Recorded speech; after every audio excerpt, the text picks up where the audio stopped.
Terrorism के साथ हम मजहब को जोड़ते नहीं है कभी भी।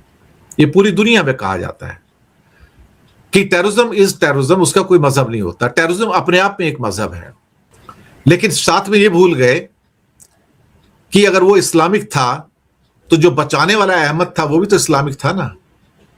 फिर उसका जिक्र भी तो आना चाहिए था ना साथ में, कि सारे मुसलमान ऐसे नहीं होते।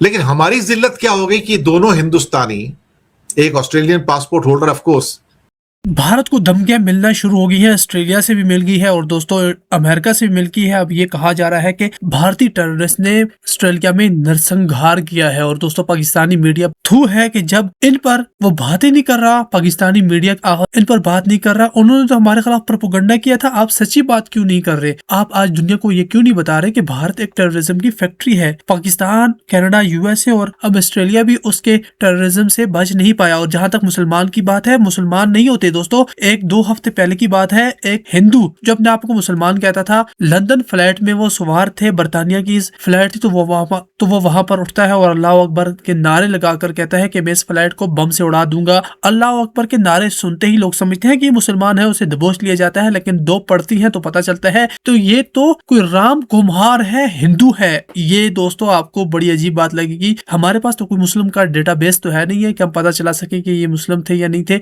होना चाहिए, पूरी उम्मत मुसलमान को एक डेटाबेस बनाना चाहिए ताकि हमें कम से कम ये पता हो कि जो सामने वाला अपने आप को मुसलमान कहकर मार रहा है, क्या वो मुसलमान है भी है या नहीं है। पता करेंगे तो पता चलेगा कि वो मोसाद का यहूदी या फिर अंदर से वो हिंदू था। लेकिन बेटा तो हिंदुस्तानी का ही था ना। वो तो एक धब्बा तो लग गया ना माथे के ऊपर कि हिंदुस्तानी आतंकवादियों ने ऑस्ट्रेलिया में कोहराम मचाया और 15 लोगों को मार डाला।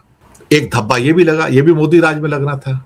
इसके अलावा दिसंबर खत्म नहीं हुआ कि मैक्सिको ने भी हमारे ऊपर 50% टैरिफ मार दिया। वो कहते हैं ना, जब इज्जत ना हो तो कोई भी आता जाता मार के चला जाता है, छोटा बड़ा कोई भी हो, कोई भी आता जाता मार जाता है।